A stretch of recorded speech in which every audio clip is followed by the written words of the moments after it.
ఇది యాక్చువల్లీ ఇక్కడ హార్ట్ ఉంది. హార్ట్ లోపల వైర్ లాంటివి పెడతాం మనం. ఇది దీన్ని పెట్టి మ్యాప్ చేస్తాం. ఇది చూడండి, దీనికి పెంటారే అంట ఒక 4-5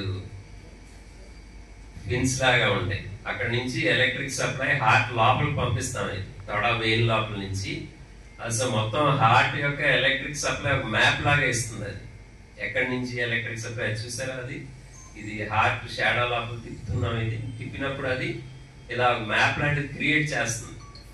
సో మొత్తం హార్ట్ చేంబర్ అంతా ఇప్పుడు గుడ్డి అతను ఇలా ఫీల్ అయ్యాడు అనుకోండి, ఫీల్ అయితే తెలుస్తుంది చేంబర్ ఎలా ఉంది అని. అలాగే ఇదిగోండి అక్కడ క్రియేట్ చేస్తుంది మొత్తం హార్ట్ చేంబర్ షేప్ ఒకటి క్రియేట్ చేస్తుంది.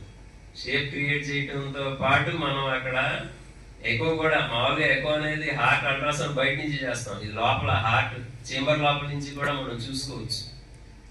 సో ఎలక్ట్రిక్ సప్లై ఎక్కడ వస్తుంది, చేంబర్ సైజ్ ఎంత ఉంది, అది అంతా చూసుకుని మనం ఇలాంటి క్యాథెటర్ పెట్టి మనం ఇందాక చెప్పాను చూడండి, వెల్డింగ్ లాంటిది చేస్తాం. ఇది టెక్నాలజీ ఏట్రియల్ ఫిబ్రిలేషన్ అనేది.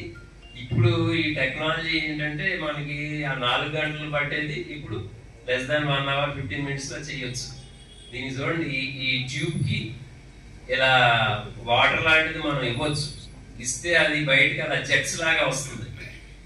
ఇక్కడ కనపడదామా లేదా కానీ అదిగోండి, ఆ జెట్ లాగా రావడం వలన అది ఎక్కువ పవర్ ఇవ్వగలదు ఒకే లొకేషన్ లో ఫర్ ద షార్ట్ డ్యూరేషన్.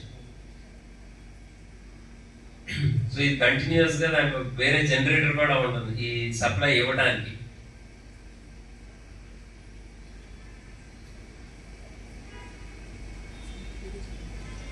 ఇది పూల్ పట్టడం, లేకపోతే హార్ట్ నుంచి మనం తినే ఆహారం ట్యూబ్ దాని ఎక్కే ఉంటుంది, దాని లోపల పూల్ పట్టడం, అవన్నీ కూడా బాగా తగ్గుతాయి.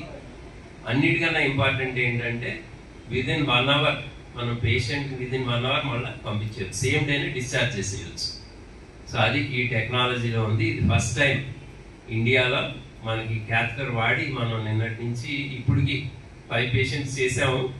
ఇప్పుడు 6వ పేషెంట్ అవుతాను. మోస్ట్ ప్రాబ్లీ 7 పేషెంట్స్ ఉన్నారు, అందరికి బాగానే అయినాయి.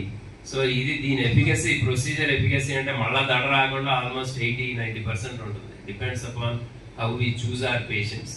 కాకపోతే మెయిన్గా ఈ టెక్నాలజీ ఇంపార్టెన్స్ ఏంటంటే ఇంకా సేఫ్గా చేయటం, క్విక్గా చేయటం, బెటర్ రిజల్ట్స్ రావడం. ఇది ఈ క్యాథెటర్ యొక్క ఎఫిషియన్సీ.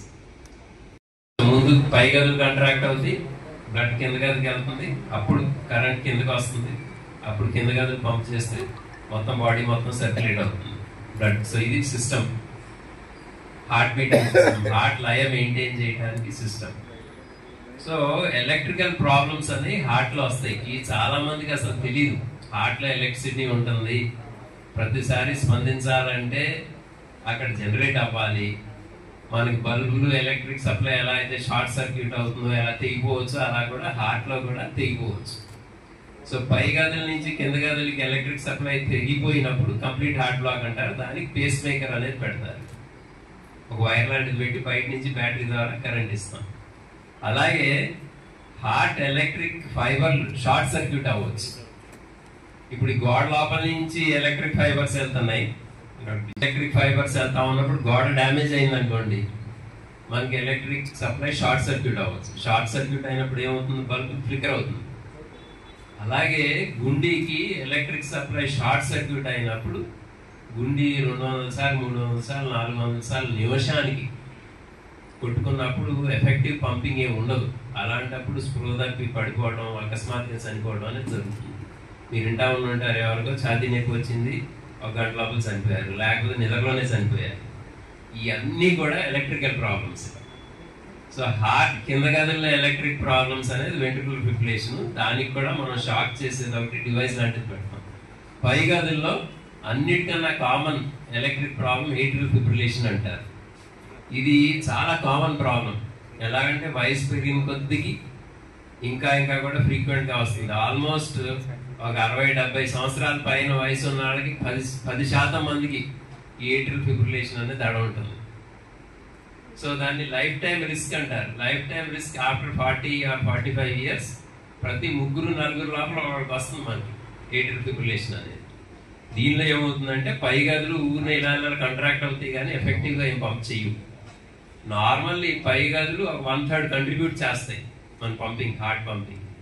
సో అది కంట్రిబ్యూషన్ లేనప్పుడు వాళ్ళకి చాలా టైర్డ్గా అనిపించడం, నడిస్తే ఆయాసం రావటం, అదొక సిమ్టమ్.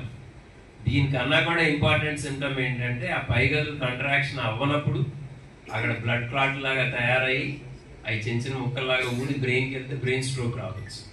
ప్రతి 4-5 స్ట్రోకుల లోపల ఒకదానికి కారణం ఈ గుండె దడ. అది చాలా మందికి తెలియదు అసలు. పేషెంట్కి కూడా వాళ్ళకు కూడా తెలియకపోవచ్చు ఈ దడ ఉందని. సో ఈ దడ కనిపెట్టడం అనేది చాలా ఇంపార్టెంట్ అయిపోయింది. ఈ మధ్య ఫారెన్లో, వేరే కంట్రీస్లో చాలా డివైజెస్ తయారు చేస్తున్నారు. ఈవెన్ ఈ యాపిల్ వాచ్లో వాటిలో కూడా ఈ మధ్య ఈ దడ వస్తుందా లేదా అనేది తెలుస్తాను.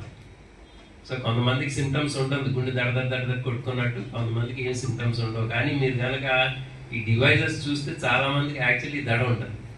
సో ఈ దడకి నేను ఇందాక చెప్పినట్టు మెయిన్గా 3 ప్రాబ్లం. ఒకటేమో అది సరిగ్గా పంప్ చేయలేకపోతుంది కాబట్టి ఆయాసం రావడం, లేకపోతే నడిస్తే ఫెటీగ్ అవ్వడం.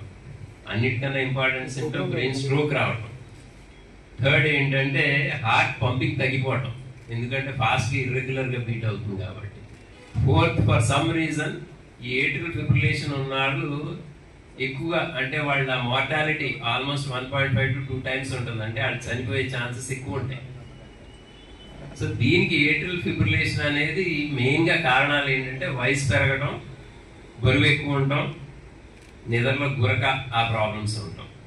ఇక ఈ మెయిన్ ప్రాబ్లమ్స్. సో ఒక రకంగా ఇది కూడా ఒక లైఫ్ స్టైల్ డిసీజే. మీకు sugar, BP, heart attacks, brain strokes, liver failure ఇవన్నీ ఎలా లైఫ్ స్టైల్ డిసీజ్, ఇది కూడా ఒక లైఫ్ స్టైల్ డిసీజే. అందుకనే చాలా పెరిగిపోతుంది. లాస్ట్ 10 yearsలో ఆల్మోస్ట్ డబల్ అయిపోయింది దీని ఇన్సిడెన్స్. ఏట్రియల్ ఫిబ్రిలేషన్ అనేది చాలా కామన్గా వస్తుంది. దీనికి అబ్లేషన్ అనే ట్రీట్మెంట్ ఒకటి చేస్తాం.